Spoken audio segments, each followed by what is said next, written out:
प्राची ने कॉलेज से रूम पर आकर मधु से अपना पर्स टेबल पर रखते हुए कहा, आज आयशा तुम्हारे बारे में पूछ रही थी क्या? आज आयशा कॉलेज आई थी? मधु ने चौंकते हुए सवाल किया। हाँ आई थी, और तुम्हारे बारे में भी पूछ रही थी।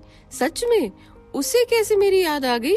जरूर कोई काम होगा, मधु ने मुंह बनाते हुए कहा। आयशा बदल चुकी है, मैंने उसमें खुद काफी चेंजेस देखे। फिलहाल तो बेचारी काफी बीमार थी, एक्सीडेंट से उसे चोट आ गई थी, इसीलिए वो इतने दिनों से कॉलेज नहीं आ पा रही थी। आज ही तो वो पहले दिन रिकवर होके कॉलेज आई है, और मुझे कैंटीन में अकेले बैठे देखा तो ज्वाइन करते हुए पूछने लगी कि मधु कैसी है। चल ठीक है, जो भी हो, क्या लेना देना उससे। हाँ तेरी बात भी सही है, प्राची ने अपनी सैंडल निकालते हुए कहा और अपने फोन से मधु के पापा का नंबर डायल करते हुए उन्हें फोन लगाने लगे। काफी देर बाद लगाने के मधु के पापा डॉक्टर संजय ने प्राची का कॉल रिसीव किया। प्राची ने कॉल रिसीव होते ही उन्हें नमस्ते बोला और फिर मुस्कुराते हुए बोली, अंकल कैसे हैं आप? मैं अच्छा हूँ बेटा, तुम कैसी हो? सामने से जवाब आया, अंकल मैं अच्छी हूँ। अच्छा मुझे आपसे कुछ बात करनी थी। प्राची ने हिचकिचाते हुए कहा, हाँ बोलो बेटा क्या बात है? अंकल आप लोगों ने मधु की शादी किस लड़के से? प्राची ने अभी बात खत्म ही नहीं की थी, तभी मधु के पापा डॉक्टर संजय हल्की ऊंची आवाज में बात को काटते हुए बोले, हम इस मैटर पर बात ना करें तो ज्यादा अच्छा है। अब डिसीजन हो गया है, मधु की शादी होगी तो बस उसी लड़के से जिसे हमने ढूंढा है। इतना कहकर डॉक्टर संजय ने फोन कट कर दिया। मिल गया तो तुम्हारे सवालों का जवाब? मैंने तो तुमसे पहले ही कहा था, पापा कभी नहीं मानेंगे। वो सब मिलकर मेरे खिलाफ साजिश कर रहे हैं। पीछे खड़ी मधु ने हैरान होते हुए कहा, बस करो तुम, बचपना ना दिखाओ, बच्ची नहीं हो तुम। प्राची ने मधु पर चिल्लाते हुए कहा। प्राची पहले से ही काफी परेशान थी और ऊपर से मधु की ये हरकत और उसकी टेंशन ने उसे बहुत चिड़चिड़ा बना दिया था। प्राची समझ नहीं पा रही थी कि वो करे तो करे क्या। वो यूं तो मधु की शादी किसी से भी नहीं होने दे सकती थी, और जब तक निखिल की जॉब नहीं लग जाती, निखिल मधु की जिम्मेदारी लेने के लिए तैयार नहीं था। प्राची के गुस्से पर मधु ने कुछ नहीं कहा और चुपचाप उसकी बातें सुनकर एक साइड में उदास होकर बैठ गई। प्राची जब वॉशरूम से हाथ मुंह धोकर वापस आई तो उसने मधु को ऐसे उदास बैठे देखा। प्राची मधु के करीब गई और उसे समझाते हुए बोली, क्यों टेंशन ले रही हो तुम? मैं हूँ ना, मुझ पर यकीन रखो, कुछ नहीं होने दूंगी मधु मैं तुम्हें।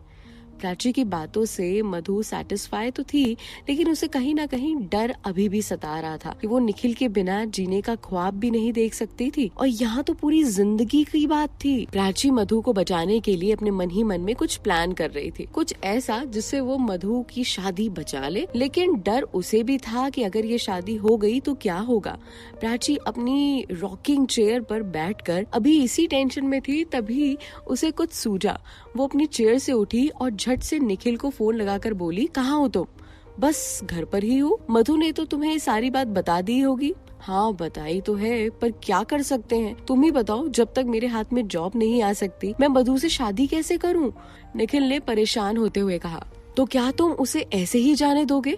पिछली बार भी तुमने उसे यूं ही अकेला छोड़ दिया था, जब मैंने उसे तुम्हारे लिए एक एक पल घुटते हुए देखा था। निखिल, पर अगर अब तुमने साथ नहीं दिया तो वो मर जाएगी, मर जाएगी। ऐसा मत करो निखिल, तुम खुद सोचो, अगर मधु की शादी हो गई तो 3 जिंदगियां बर्बाद हो जाएंगी और तुम भी इस शादी से खुश नहीं रह पाओगे, प्राची ने रोते रोते कहा। प्राची की बात सुनकर निखिल ने थोड़ी हिम्मत जुटाई और कुछ सोचता हुआ अपने घर पर अपने मम्मी पापा से बात करने के लिए उनके पास गया। उसके पापा, जो कि पुलिस में थे और जिनका नाम था राकेश सिंह, वो अभी अपनी इवनिंग शिफ्ट के लिए पुलिस स्टेशन जा रहे थे। तभी निखिल ने उनके रूम में जाकर उन्हें टोकते हुए कहा, पापा मुझे आपसे कुछ बात करनी है। निखिल के पापा स्वभाव से काफी गुस्सैल थे।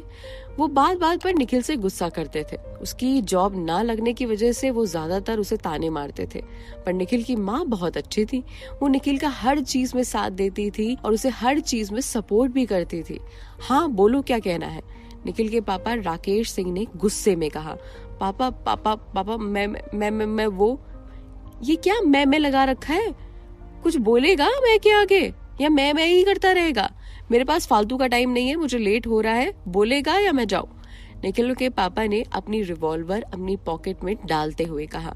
पापा मैं शादी करना चाहता हूँ, निखिल ने एकदम झट से बोला। निखिल के पापा को समझ नहीं आया कि निखिल बोल क्या रहा है, पर उन्हें लगा शायद निखिल किसी मजाक के मूड में है, इसलिए उन्होंने निखिल की तरफ हल्की सी मुस्कुराहट के साथ देखकर कहा, मजाक मत करो निखिल, मुझे लेट हो रहा है। पापा आई एम सीरियस, निखिल चिल्लाते हुए बोला। अब तक निखिल की माँ उसके पापा के लिए चाय लेकर कमरे में आ गई थी। उन्होंने भी निखिल की सारी बातें सुन ली थी। वो निखिल के पास आते हुए उसके पापा से गुस्सा से बचाने के लिए अपने हस्बैंड को समझाते हुए बोली, ये तो पागल है, कुछ भी कहता रहता है, आप जाइए, आपको लेट हो रहा है ना। मम्मी मैं मजाक नहीं कर रहा हूँ, मैं सीरियस हूँ, आपको मेरी बात समझ क्यों नहीं आ रही? आप लोग मेरी बात सुनना क्यों नहीं चाहते? मैंने कहा मैं शादी करना चाहता हूँ। निखिल की बात सुनकर उसके पापा उसकी तरफ आए और उसे धकेलते हुए चिल्लाकर बोले, शादी करनी है तुझे? तू शादी करेगा? अरे खुद को तो देख, पहले तेरी जॉब तो लगी नहीं अब तक, हमने तुझे अब्रॉड में पढ़ाया, इसके बाद भी तेरी अब तक जॉब नहीं लगी। इतने अच्छे अच्छे जॉब ऑफर आए, लेकिन सारी जॉब तूने ठुकरा दी। शादी करना है इसे, क्या करेगा तू? कैसे कमाएगा? क्या खिलाएगा उसे? हाँ, अब आगे क्या होता है